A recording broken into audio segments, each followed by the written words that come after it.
అందరికీ నమస్కారం. NMC channel చూస్తున్న ప్రేక్షకులకి స్వాగతం, సుస్వాగతం. మరి ఈరోజు మనము ఒక విషయాన్ని అయితే తెలుసుకుందాం. ఇది స్పిరిచువల్‌గా ఉపయోగపడుతది. రియాలిటీ లైఫ్‌లో ఉపయోగపడుతది. అందుకనేసి ప్రతి ఒక్కళ్ళకి యూజ్ అయ్యే టాపిక్ కాబట్టి మీ అందరి ముందుకు రావడం జరిగింది ఫ్రెండ్స్. ఇదేంటంటే మనం నిద్రపోతూ ఉంటాం కదా! రోజు మొత్తంలో. అంటే ప్రతిరోజు ఉదయం లెగుస్తాము. మన ప మన పనులు మనం చేసుకుంటాము. అయిన తర్వాత ఒళ్ళొలిస్తే కాసేపు బాడీకి రిలాక్సేషన్ ఇస్తాము. అంటే నడుము వాల్చడం ఒకటి, కళ్ళు మూసుకొని నిద్రపోవడం ఒకటి. అవునా? కానీ రాత్రులు మనం నిద్రపోతాం చూసారా? అది అసలైన నిద్ర. దీన్ని మనం ఎలా మార్చుకోవాలంటే ధ్యానంగా మార్చుకోవాలి. ఏ విధంగా దీన్ని మనం ధ్యానంగా మార్చుకోవచ్చంటే, మనం కూర్చున్నప్పుడు మన శ్వాసను ఎలాగైతే గమనిస్తున్నామో, పడుకునేటప్పుడు కూడా మన జరిగే శ్వాసను గమనించాలి. పడుకునేటప్పుడు మనం ఏం చేస్తామంటే, మొత్తం అన్నిటిని బంధించేస్తాం. కానీ శ్వాసను మనం బంధించలేం. అది నిత్యం ఆడుతూ ఉంటుంది. కానీ అక్కడ మనం ఏం చేస్తున్నాం పొరపాటు ఏంటంటే, మనం ఆ శ్వాసను గమనించం. తెలియకుండానే హ్యాపీగా అలా నిద్రలోకి అలా ఎళ్ళిపోతాం. అందుకే మనకి కలలు లేకపోతే ఇలాంటివి ఎన్నో వస్తూ ఉంటాయి. కానీ మనం శ్వాసను గమనిస్తూ ఉంటే సంపూర్ణంగా మనం మంచి ఆరోగ్యాన్ని పొందవచ్చనమాట. ఏ విధంగా అంటే మనం కూర్చొని ఇలా కళ్ళు మూసుకొని మన శ్వాసని ఏ విధంగా గమనిస్తున్నాం? ఇలా గమనించుకుంటూ కూర్చుంటాం కదా! అప్పుడు అది ధ్యానం ఏ విధంగా అయితే అయ్యిందో, మనం అదే విధంగా మనం పడుకునేటప్పుడు మన శ్వాసని గమనిస్తూ కూర్చుంటే మనకి ఎంతో చాలా చక్కనైన విషయాలన్నీ తెలుస్తాయన్నమాట. అంటే విషయాలు తెలియడం అంటే ఏంటంటే, మన లోపలికి మనం పడుకుని కూడా ప్రయాణం చేస్తున్నాం. ఏ విధంగా పడుకుని ప్రయాణం చేస్తామంటే, మన లోపలికి ధ్యానంలో మనం కూర్చున్నప్పుడు ఏ విధంగా అయితే మన లోపలికి మన మన గురించి మనకు తెలుస్తుందో, పడుకునేటప్పుడు ఇంకా బాగా తెలుస్తుందన్నమాట. ఎందుకంటే, సుఖ స్థిరాసనంలో కూర్చొని పెట్టడం శరీరాన్ని ఒక ఎత్తైతే, సుఖంగా పడుకుని నీ శ్వాసను గమనించడం మరో ఎత్తనమాట. అందుకే పత్రి సారు "నువ్వు ధ్యానం అయితే చెయ్యాలి. నువ్వు కూర్చొని చేస్తావా, పడుకుని చేస్తావా అనేది ఆయనకనవసరం. మాకనవసరం" అని ఆయన చెప్పారు.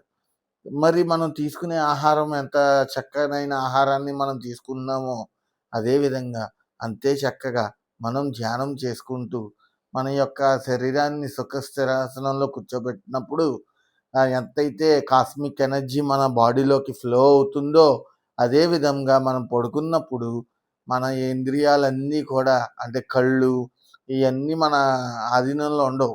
మనం ఆధీనంలో తెచ్చుకోవడం కోసం అంటే మన ఎరుకలో ఉండడం కోసం మనం చీమ చీమ కాదు పిన్నీసు పడినా సరే, పిన్నీసు పడినా ఆ శబ్దానికి లెగిసేలా ఉండాలి. అంటే పాము చెవులు అంటారు కొంతమంది. ఈడి చెవులు పాము చెవులు లాంటివిరా బాబు అని.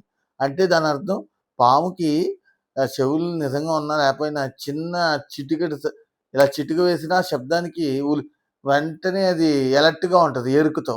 అలాగా మనం ఎరుకలోకి రావాలంటే మన శ్వాసను మనం గమనిస్తూ ఉంటే సంపూర్ణ ధ్యానం అవుతుంది. మన ఈ నిద్ర సంపూర్ణ ధ్యానం అవ్వడానికి ఇదే బెస్ట్ వే అన్నమాట. ఎప్పుడైతే మన శ్వాసను మనం గమనిస్తూ హాయిగా రిలాక్స్డ్‌గా పడుకుంటున్నామో అప్పుడు మెల్లిమెల్లిగా మనకి నిద్ర కూడా తగ్గుతూ ఇంకా ఆరోగ్యాన్ని పెంచుకునే మార్గం వస్తుంది.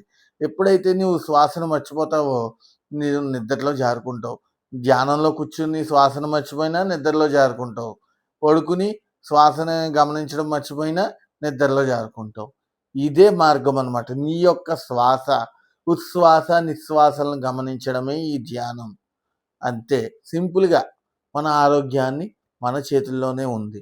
మన ఆరోగ్యాన్ని మన చేతుల్లో ఉన్నప్పుడు మనం ఎంత చక్కగా ఈ ధ్యానం చేసుకుంటే మనకి అంత ఆనందాన్నిస్తుంది. సంపూర్ణ ఆరోగ్యం కావాలంటే ధ్యానం చేయాలి. నీ యొక్క నిద్రని సంపూర్ణ ధ్యానం చేయాలంటే నీ యొక్క శ్వాసని నువ్వు గమనిస్తూ ఉండడమే.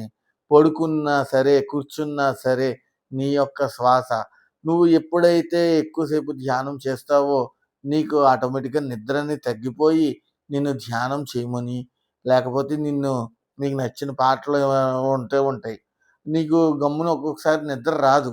అప్పుడు నువ్వేం జేయాలంటే చక్కగా యూట్యూబ్ ఓపెన్ చేసుకొని పిఎంసి ఛానల్‌లో గానీ, లేదా మన ఎన్ఎంసి ఛానల్‌లో గానీ, లేదా వివిధ ఛానల్స్ ఎన్నో ఉన్నాయి. మహాకరుణ మెడిటేషన్ ఛానల్ అని, అహింస మెడిటేషన్ ఛానల్ అని, ఇలా వివిధ ఛానల్స్ ఎన్నెన్నో ఉన్నాయి. ఆ ఛానల్స్‌లో ప్రతి ఒక్క మాస్టర్ యొక్క సందేశాలు గానీ, లేకపోతే పత్రిజీ గారి మెసేజెస్ కొన్నుంటాయి. అవి గాని పెట్టుకొని, నీ యొక్క శ్వాసను గమనిస్తూ నువ్వు పడుకుంటే, హ్యాపీగా నీకు నిద్రొస్తది. గమ్మున ఎందుకు నీకు నిద్ర రావట్లేదంటే, కొంతమంది చెప్తారు నేను మధ్యాహ్నమే పడుకున్నాను.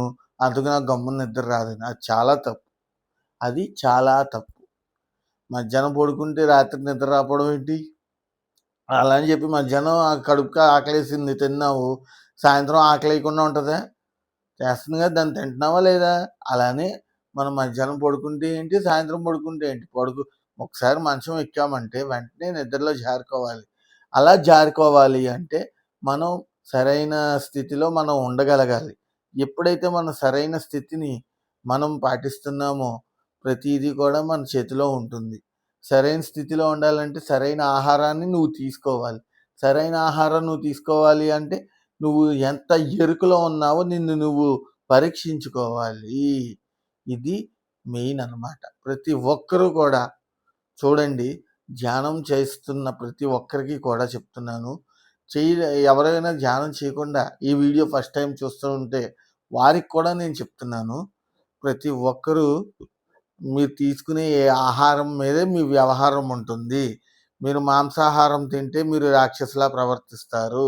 మీరు శాకాహారం తింటే మానవులుగా ప్రవర్తిస్తారు. మీరు ధ్యానం చేస్తే దేవుళ్ళలాగా ప్రవర్తిస్తారు. ఇది నేను అంటున్న మాటలు కాదు. పత్రిజీ గారే ఆల్రెడీ ఎన్నో సార్లు ఎన్నో వీడియోల్లో ఆయన చెప్పడం జరిగింది. కాబట్టి చెప్తున్నాను. ప్రతి ఒక్కరూ ఆనందంగా, ఆరోగ్యంగా జీవిద్దాం. మన ఈ యొక్క భూలోకాన్ని స్వర్గ భూలోకంగా మారుద్దాం. ధ్యాన జగత్తుగా, శాకాహార జగత్తుగా, పిరమిడ్ జగత్తుగా మారాలని మన పత్రి సార్ కన్న కలని బంగారు కలగా మార్చి బంగారు కలని నెరవేర్చి మనం ముందుకు సాగుదాం. లోకా సమస్త సుఖినో భవంతు. సర్వే జన సుఖినో భవంతు. సర్వ ప్రాణి సుఖినో భవంతు.